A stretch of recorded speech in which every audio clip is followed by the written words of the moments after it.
Good afternoon. This is the news at 1 on Dominion Television, Ibadan. I am Usaranuma Saba. First, the headlines. Presidency says defectors to APC are joining voluntarily and not under duress.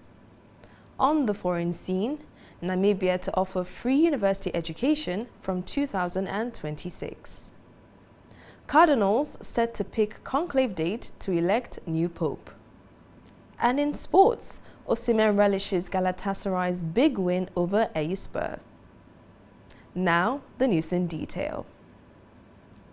The presidency has stated that the recent defections of opposition politicians to the ruling All Progressives Congress were voluntary and not under any form of duress, as has been speculated in some quarters.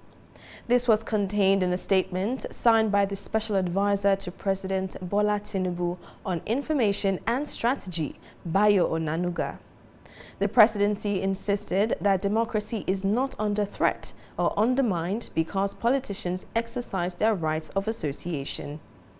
This comes after the defection of Governor Sheriff Oborewori of Delta State, his predecessor Ifeanyi Okowa, Deputy Governor Monday Onyeme, commissioners, local government chairmen, among others.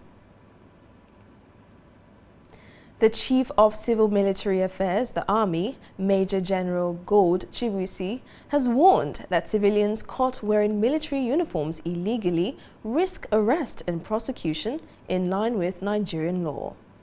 Speaking during a media chat with defense correspondents in Abuja, Chibuisi reiterated that while it is unlawful and non-military personnel to wear military attire, the Nigerian Army does not condone violence against offenders. The Army chief, however, said that soldiers have no right to harass any civilian that is caught wearing the military uniform, saying several soldiers had been sanctioned for mishandling civilians who were found in military gear, stressing that professionalism must guide all enforcement actions. Ekiti State Governor Abiodun Oyebanji has extended his sympathy to residents impacted by a devastating rainstorm that struck parts of the state on Saturday. A statement by the governor's special advisor on media, Yinka Oyebode, confirmed that no lives were lost in the incident. The storm, which lasted for several hours, caused significant damage to both private and public properties across the state. The governor, deeply concerned by the scale of the destruction, has ordered the State Emergency Management Agency to begin an immediate assessment of the damage, with the aim of providing assistance to the victims. Namibia's new president, Netumbo Nandi-Ndaitwah, Namibia's new president, Netumbo Nandi-Ndaitwah, has announced that university education will be free from 2026.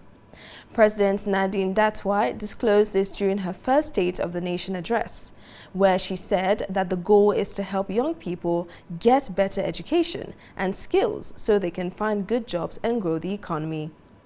In line with this, the government will pay for all registration and tuition fees at public universities and vocational centers across the country. Red-hatted cardinals were expected to pick a date for the conclave to elect a new leader of the world's 1.4 billion Catholics following the death of Pope Francis. Dozens of princes of the church from across the world have been gathering at the Vatican since the 88-year-old Argentine pontiff died on 21st April. So far, there are few clues as to who they might choose next. Israeli Prime Minister Benjamin Netanyahu has said that Iran's entire nuclear infrastructure must be dismantled. This was as Washington and Tehran engaged in talks for a nuclear accord. According to Netanyahu, the only good deal would be one that removed all of the infrastructure similar to the 2003 agreement that Libya made with the West that saw it gave up its nuclear, chemical, biological and missile programs. The United States and Iran have said so far they've held 3 rounds of indirect talks mediated by Gulf state Oman aimed at sealing a deal that would block Tehran from acquiring a nuclear weapon, but also lift crippling economic sanctions imposed by Washington. Now talking sports. Nigerian forward Victor Osimhen has talked up Galatasaray's big win over Eyüpspor. Okan Buruk's men thrashed their hosts 5-1 at the Recep Tayyip Erdogan Stadium yesterday. Osimhen contributed 1 goal and an assist in the victory. Galatasaray maintained their 5-point lead over Istanbul rivals Fenerbahce following the win. The holders topped the standings with 80 points from 31 matches, and they are looking to win the title for the 3rd consecutive season. Galatasaray are also in the final of the Turkish Cup, where they will face Trabzonspor.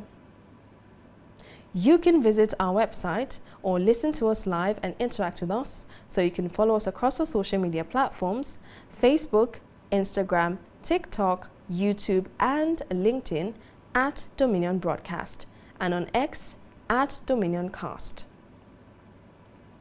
That ends News at 1. I am Osarinoma Saba.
Ẹ káàsán o, ìròyìn àgbáyé la mú wá fún yín láti iléeṣẹ́ móhùnmáwòrán Dominion Television èyí tá kalẹ̀ ságbègbè Ìyàgànkú nìbàdàn nílé Olúyọ̀lé.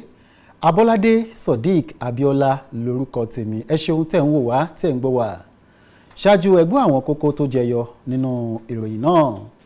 Iléeṣẹ́ ìjọba àpapọ̀ ilẹ̀ yìí ti pé àwọn kò mọ ohunkóhun lórí àwọn olóṣèlú tí wọ́n ń takọ́sọ́ sínú ẹgbẹ́ òṣèlú APC lákòókò yìí, àti pé ìjọba àpapọ̀ kò dúnkòokò mọ́ ẹnikẹ́ni. Láti ilẹ̀ òkèrè, ìjọba orílẹ̀-èdè Namibia ti ṣetán o láti máa ṣe ètò ẹ̀kọ́ ọ̀fẹ́ fún àwọn akẹ́kọ̀ọ́ ilé ẹ̀kọ́ gíga ìfáfitì lórílẹ̀-èdè ọ̀hún bẹ̀rẹ̀ láti ọdún 2026 tó ń bọ̀. ní báyìí àwọn tí ó ń gbójú sókè láti dipò póòpù àgbà àgbáyé mu ni wọ́n pé wọ́n ti ń bẹ̀rẹ̀ tí wọ́n ti ń ga báyìí o ní ìlú Róòmù láti gba ipò náà. lẹ́ka eré ìdárayá ògbóǹtagì atamátàsé ògìdán orí ọ̀dàn ọmọ bíbí ilẹ̀ wa Nàìjíríà Victor Osimhen tó ń kópa fún ikọ̀ ẹgbẹ́ agbábọ́ọ̀lù Galatasaray ó ti sọ̀rọ̀ lórí bí inú rẹ̀ ṣe dùn tó lẹ́yìn tí ikọ̀ ẹgbẹ́ agbábọ́ọ̀lù Galatasaray fìyà jẹ ikọ̀ ẹgbẹ́ agbábọ́ọ̀lù Eyüpspor nínú ìdíje líìgì orílẹ̀-èdè Turkey èyí tó wáyé. ìròyìn náà rèé lẹ́kùnrẹ́rẹ́ ò ẹ ṣeun tẹ́yìn tẹ́tí gbọ́ wa ò ẹ kú kalẹ̀ ń bẹ̀ hàn ẹ kú ojú tẹ́ fi ń wò wá. iléeṣẹ́ ààrẹ ìjọba àpapọ̀ ilẹ̀ yìí ti pabi ìyàbìdún ọ̀rọ̀ lórí àwọn olóṣèlú alátakò èyí tí wọ́n kó gbá kó agbọ̀n darapọ̀ mọ́ ẹgbẹ́ òṣèlú APC lákòókò tá a wà yìí. wọ́n pe ààrẹ Bọ́lá Ahmed Tinubu kó fìgbà kan dúnkòokò mọ́ ẹnikẹ́ni o láti darapọ̀ mọ́ ẹgbẹ́ òṣèlú APC. nínú àtẹ̀jáde tí olùdámọ̀ràn pàtàkì àgbà fún ààrẹ Bọ́lá Ahmed Tinubu lórí ìròyìn àti ìkànsáraàlú Báyọ̀ Ọ̀nànúgà àfilédè ló ti sọ̀rọ̀ náà di mímọ̀. ó pe ètò ìjọba àwarawa kò sí nínú ewu kankan lákòókò yìí bó tiẹ̀ jẹ́ pé àwọn ọ̀tá ìjọba kan oníwọ̀n ń polongo kiri wípé ètò ìjọba àwarawa ló ti ní ààyè o pẹ̀lú bí àwọn olóṣèlú alátakò ṣe ń darapọ̀ lọ́gọ̀rọ̀ mọ́ ẹgbẹ́ òṣèlú APC báyìí. ọ̀rọ̀ yìí ló jẹyọ lẹ́yìn tí gómìnà ìpínlẹ̀ Delta Sheriff Oborowori àti gómìnà àná ní ìpínlẹ̀ ọ̀hún Ifeanyi Okowa tó fi mọ́ igbákejì gómìnà Monday Onyime àti gbogbo kọmíṣánná àti àwọn alága ìjọba àbílẹ̀ tó fi mọ́ gbogbo àwọn ọmọ ẹgbẹ́ òṣèlú PDP tó kù ní ìpínlẹ̀ Delta darapọ̀ mọ́ ẹgbẹ́ òṣèlú APC lọ́sẹ̀ tó kọjá. ẹ̀wẹ̀ ọ̀gá àgbà yanyan fún iléeṣẹ́ ọmọ ogun lẹwa Nàìjíríà ọ̀gágun Gold Chibueze èyí ló ti kìlọ̀ fún àwọn aráàlú láti dẹ̀yìn nínú ìwà wíwọ aṣọ ọmọ ológun láì kìí ṣe ọmọ ológun lórílẹ̀‐èdè Nàìjíríà. ó pé ìwà náà tako òfin pátápátá o. ọ̀rọ̀ yìí ló jẹyọ lákòókò tó ń ṣèpàdé oníròyìn nílùú Àbújá ti ṣèlúlú lẹ̀ yìí. ọ̀gágun Chibueze tẹnumọ́ wípé bó tiẹ̀ jẹ́ pé kò bá òfin mu fún àwọn èèyàn lẹ̀ yìí tí wọn kìí ṣe ọmọ ogun láti mọ wọ aṣọ ọmọ ológun lẹ̀ yìí. bákan náà ó pé ó tún tako òfin o kí èyíkéyìí ọmọ ológun ó fìyà jẹ aráàlú láìtọ́ lákòókò tí wọ́n bá ká wọn mọ́ aṣọ ọmọ ogun lọ́rùn wọn. ó ní ìlú tí ò bá sófin ni ò ti sí ẹ̀ṣẹ̀ wà àti pé ìlú tí ò bá sí adìẹ láyan ti mọ́rìn láàrin sóge. ó ní òfin àti ìlànà ń tẹ̀lé wà lórílẹ̀‐èdè wa Nàìjíríà èyí tó sọ dèwọ̀ fún àwọn aráàlú láti máa wọ aṣọ ọmọ ogun. bákan náà ni òfin sì tún tako kí àwọn ọmọ ogun máa fìyà jẹ aráàlú lọ́nà tí ò tọ́ àti pé ìwà ọ̀hún ó tako ìlànà akọ́ṣẹ́mọṣẹ́ eléyìí tí wọ́n fi gbé iléeṣẹ́ ọmọ ogun orílẹ̀‐èdè yìí kalẹ̀.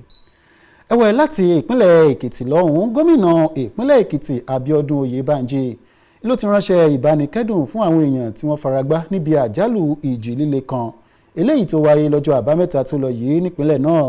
nínú àtẹ̀jáde tí olùdámọ̀ràn pàtàkì àgbà lórí ìròyìn àti ìkànsáraàlú fún gómìnà ìpínlẹ̀ Èkìtì Yínká Oyèbọ̀dé fi léde ló ti fìdí ìṣẹ̀lẹ̀ ọ̀hún múlẹ̀.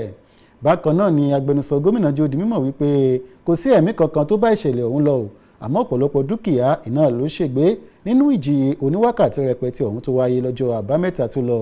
ní báyìí gómìnà ti wá gbé ìgbìmọ̀ dìde láti tanná wádìí ìṣẹ̀lẹ̀ ọ̀hún àti láti tọpinpin àwọn èèyàn tí ọ̀rọ̀ náà kàn kíjọba lè mọ ọ̀nà tí ó gbégbà láti ṣèrànwọ́ fún àwọn èèyàn tí wọ́n pàdánù dúkìá wọn níbi àjálù ìjì líle ọ̀hún.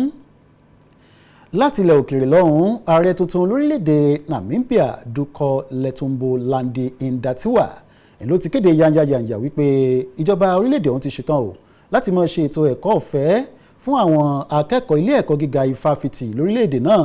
ètò yìí ni wọ́n pé yóò bẹ̀rẹ̀ lọ́dún 2026 tó ń bọ̀. ààrẹ Lándé Ndatiwa ló sọ̀rọ̀ náà di mímọ̀ lákòókò tó ń tẹ́ pẹpẹ ọ̀rọ̀ rẹ̀ àkọ́kọ́ fún àwọn ọmọ orílẹ̀‐èdè ọ̀hún níléeṣẹ́ ìgbóhùnsáfẹ́fẹ́ tó jẹ́ ti ìjọba àpapọ̀ orílẹ̀‐èdè náà. ó jẹ́ ó di mímọ̀ pé àwọn ṣe ètò náà láti jẹ́ kí ẹ̀ka ètò ẹ̀kọ́ rú gọ́gọ́ àti ọrọ̀ ajé àti láti jẹ́ kí àwọn ọ̀dọ́ èyí tí wọ́n jẹ́ ọjọ́ iwájú rere fún orílẹ̀‐èdè Namibia kí wọ́n lè dúró lórí ẹsẹ̀ wọn méjèèjì. ní báyìí wọ́n ti pé ìjọba ni ó máa san owó ìforúkọsílẹ̀ wọlé gba ìwé nílé ẹ̀kọ́ gíga ìfáfitì gbogbo tí ń bẹ lórílẹ̀‐èdè ọ̀hún tó fi mọ́ owó ẹ̀ka ètò ìkọ́ṣẹ́ ọwọ́ àti bẹ́ẹ̀ bẹ́ẹ̀ lọ èyí tí ó jẹ́ kí ẹ̀ka ètò ẹ̀kọ́ jágere lórílẹ̀‐èdè Namibia. àwọn àgbàbọ̀ wọn pé lọ́jọ́ ọkú irin oríṣiríṣi ọ̀bẹ làárí lẹ́yìn tí Pope Francis tó jẹ́ Pope àgbà ìjọ kátólíkì àgbáyé ti darálẹ̀ ọ̀gọ̀rọ̀ àwọn tí wọ́n jẹ́ ọmọye èyí tí wọ́n gbójú sókè láti gba ipò ọ̀hún ni wọ́n pé wọ́n ti ya bo ilé ìjọsìn ńlá tó wà ní ìlú Róòmù o. ìròyìn fìdí ẹ̀ múlẹ̀ wípé jákèjádò àgbáyé iná ni àwọn ọmọye ti yọjú báyìí lẹ́yìn tí Pope ẹni ọdún 88 tó jẹ́ ọmọ bíbí orílẹ̀-èdè Argentina ti darálẹ̀ lọ́jọ́ 21 oṣù kẹrin ọdún táwa nínú ẹ̀ yìí.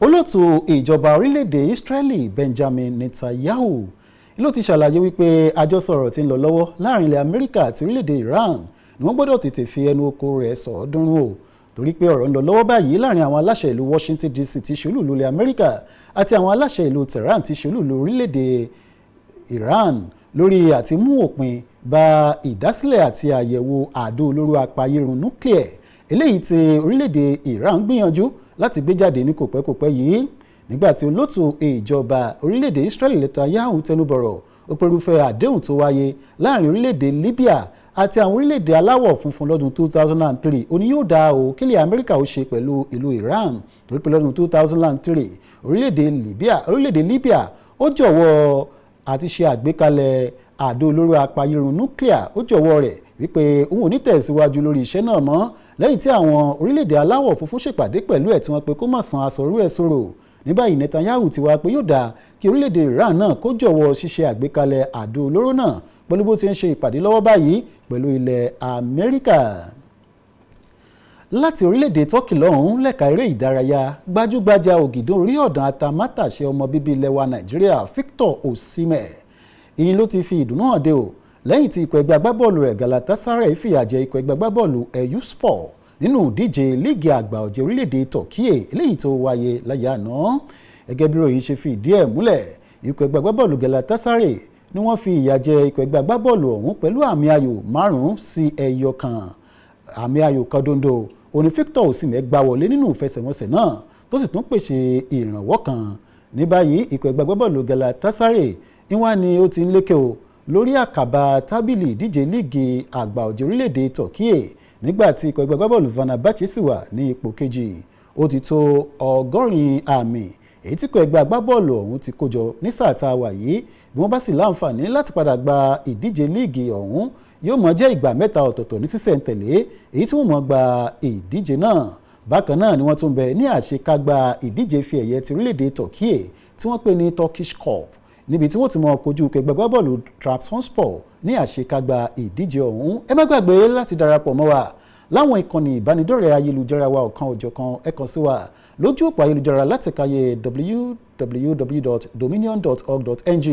Bákan náà lẹ́tún lè máa wò wá tẹ́sì tó máa gbọ́ wa ní ìkànnì ojú àwòlà òfin gbọ́bẹ̀ Facebook pẹ̀lú àpéjúwe @Dominion Broadcast àtúnbẹ̀ lójú òpó aláwòrán àtònífọ̀ràn Instagram tó fi mọ́ ìkànnì ìbánidọ́rẹ̀ẹ́ TikTok àtòjú òpó alóhùn láwòrán YouTube tó fi mọ́ ojú òpó ayélujára àti X. Ẹ darapọ̀ mọ́ wa pẹ̀lú àpéjúwe @DominionCast. Èyí ló pin ìròyìn wa nílé iṣẹ́ móhùnmáwòrán Dominion Television eléyìí tá a kalẹ̀ sí agbègbè Ìyàgànkú nílùú Ìbàdàn nílé Olúyọ̀lé. Abọ́ládé Sodiq Abíọ́lá lórúkọ tèmi ẹ ṣeun tẹ̀ ń wò wá o ó dàbọ̀.